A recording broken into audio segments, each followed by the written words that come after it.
السلام علیکم ورحمۃ اللہ وبرکاتہ۔ الحمد للہ رب العالمین وصلی اللہ علی النبی الأمی وعلی آلہ واصحابہ اجمعین، اما بعد فقد قال اللہ تبارک وتعالی فی القرآن المجید والفرقان الحمید، فاعوذ باللہ من الشیطان الرجیم، بسم اللہ الرحمن الرحیم، وَاعْتَصِمُوا بِحَبْلِ اللَّهِ جَمِيعًا وَلَا تَفَرَّقُوا، صدق اللہ العظیم۔ ان اللہ وملائکتہ یصلون علی النبی یا ایھا الذین آمنوا صلوا علیہ وسلموا تسلیما۔ اللہم صل علی سیدنا شفیعنا حبیبنا مولانا ملجانا مأوانا محمد وبارک وسلم، صلاۃ وسلام علیک یا رسول اللہ صلی اللہ تعالی علیہ وسلم۔ مجھے ڈاکٹر حافظ محمد مستان علی قادری، ناظم و بانی جامعۃ المومنات کہا جاتا ہے۔ عید الفطر کے موقع پر عامۃ المسلمین کو ایک پیغام دینا چاہتا ہوں۔ اسلام نے عید الفطر میں اللہ کی عبادت اور اس کے بندوں کے ساتھ خیر خواہی اور ایثار و ہمدردی کو سب سے زیادہ اہمیت دی ہے۔ ہلال شوال نظر آتے ہی سارے مسلمان عید الفطر کی خوشیاں مناتے ہیں، اس لیے کہ ماہ رمضان المبارک کے روزوں کی تکمیل کے بعد ہی عید الفطر کی خوشی منائی جاتی ہے۔ اس ماہ میں قرآن مجید جو دنیا انسانیت کے لیے بصیرت اور لازوال ربانی قانون ہے، نازل ہوا ہے۔ عید الفطر کا یہ مبارک دن مسلمانوں کے لیے پاکیزہ مسرت کا موقع، تہذیب و شائستگی کا تہوار، نہایت عزت و وقار اور فرحت و انبساط کا دن ہے۔ عید کا لفظ عرف عام میں یقیناً یہی سمجھا جاتا ہے کہ یہ خوشی کا دن ہے، اور حقیقت بھی یہی ہے۔ اس زرین موقع پر انسان کے لیے مسرت و شادمانی کا اظہار کرنا دینی شعار ہے۔ عید عین واو دال سے مشتق ہے۔ اس لفظ میں لوٹنے، پلٹنے اور بار بار آنے کا مفہوم شامل ہے۔ عادت بھی اس ماہ سے ماخوذ ہے۔ جب انسان کسی کام کو بار بار کرتا ہے تو کہا جاتا ہے کہ اس کا عادی ہے۔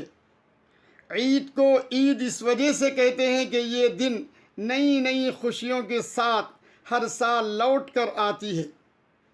علامہ قرطبی فرماتے ہیں کہ عید کے دن ہر انسان اپنی قدر و منزلت، عزت وقار کی بلندی کی طرف لوٹ آتا ہے۔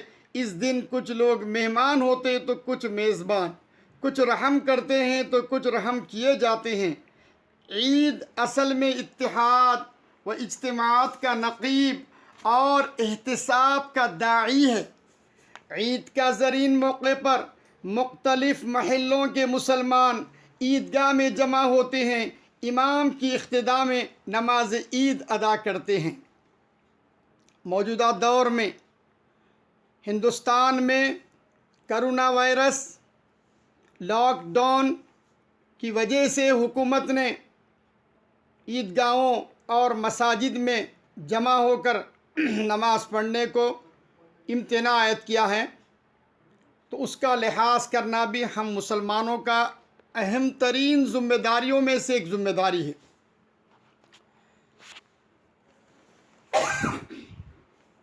عید خوشی اور فرحت و مسرت، کھانے پینے کا دن ہے۔ اس دن خوشی کا اظہار کرنا دینی شعار ہے۔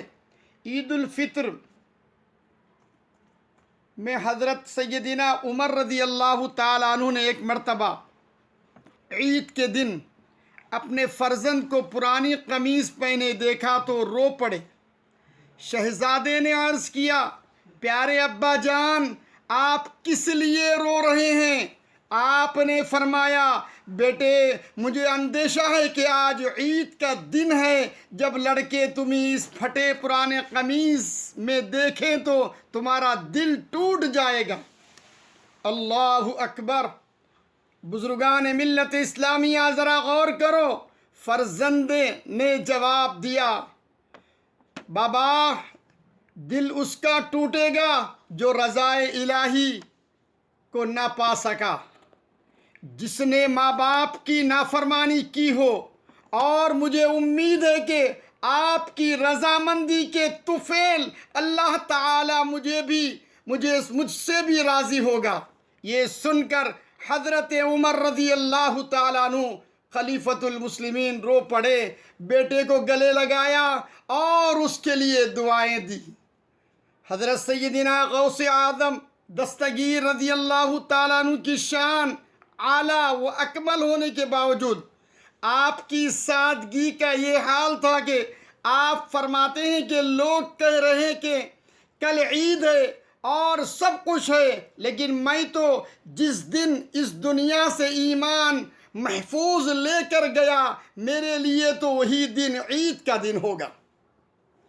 حضرت سیدنا عائشہ صدیقہ رضی اللہ تعالیٰ عنہ سے روایت ہے، ایک عید کے موقع پر نبی کریم صلی اللہ علیہ وسلم کے گھر میں 2 بچیاں جنگ بعاث کے مقتولوں کا مرثیہ گا رہی تھی۔ اسی درمیان ابو بکر صدیق رضی اللہ تعالیٰ عنہ پہنچے تو ان بچیوں کو یہ کہہ کر ڈانٹا کہ نبی پاک صلی اللہ علیہ وسلم کے گھر میں شیطانی نغمے۔ اس پر اللہ کے پیارے حبیب نے فرمایا، اے ابو بکر، ہر قوم کی عید ہوتی ہے اور یہ ہماری عید کا دن ہے۔ ابو داؤد شریف میں مذکور ہے، حضرت انس رضی اللہ تعالیٰ عنہ فرماتے ہیں کہ حضور صلی اللہ علیہ وسلم مدینہ شریف پہنچے اور اہل مدینہ کے لیے جاہلیت میں 2 دن مقرر تھے جس میں وہ کھیل کود کرتے تھے۔ آپ صلی اللہ علیہ وسلم نے فرمایا، میں تم لوگوں کے پاس اس حال میں تشریف لایا کہ تم لوگ زمانے جاہلیت میں 2 روز خوشی مناتے تھے، اللہ تعالیٰ نے تمہیں ان 2 دنوں کے بدلے بہترین 2 دن عید الاضحیٰ اور عید الفطر عطا کیا۔ عید الفطر تقوی، طہارت اور تزکیہ نفس کی دعوت دینی ہے۔ حضور صلی اللہ علیہ وسلم ارشاد فرماتے ہیں، نیا چاند دیکھو روزہ رکھو، نیا چاند دیکھ کر افطار کرو۔ اس حدیث شریف میں افطار سے مراد عید الفطر ہے، بخاری شریف میں مذکور ہے۔ حضور صلی اللہ علیہ وسلم عید الفطر میں چند طاق کھجوریں کھا کر عیدگاہ جاتے تھے اور عید الاضحیٰ میں آنے کے بعد کھاتے تھے۔ آپ صلی اللہ علیہ وسلم عید الفطر کے دن عیدگاہ جانے سے پہلے چند کھجور کھاتے تھے، ترمذی شریف۔ حضرت عبداللہ بن عباس رضی اللہ تعالیٰ عنہ بیان کرتے ہیں کہ حضور تاجدار مدینہ صلی اللہ تعالیٰ علیہ وسلم نے عید کی نماز 2 رکعت پڑھی اور اس سے پہلے اور بعد میں کچھ نہیں پڑھا۔ عزیزان ملت اسلامیہ، غور و فکر کرنے کی ضرورت ہے۔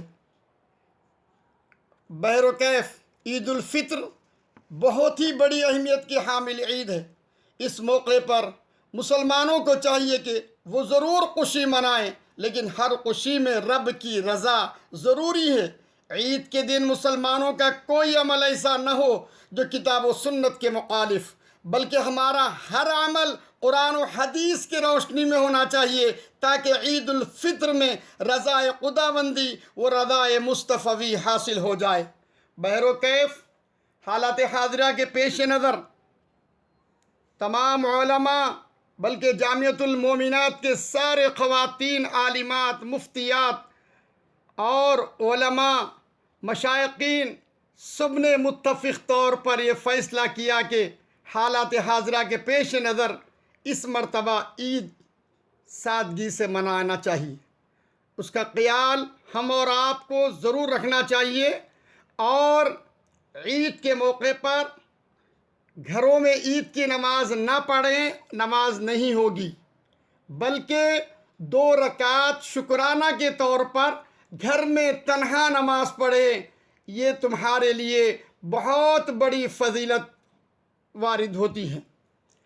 بہر و کیف صدقے فطر دو، تکبیرات پڑھو عید کے دن، اور فطرہ دینا واجب ہے، 2.25 کلو گیہوں یا اس کے مقدار میں، یا یہ سمجھو کہ ایک شخص کا فطرہ 100 روپے نکالو۔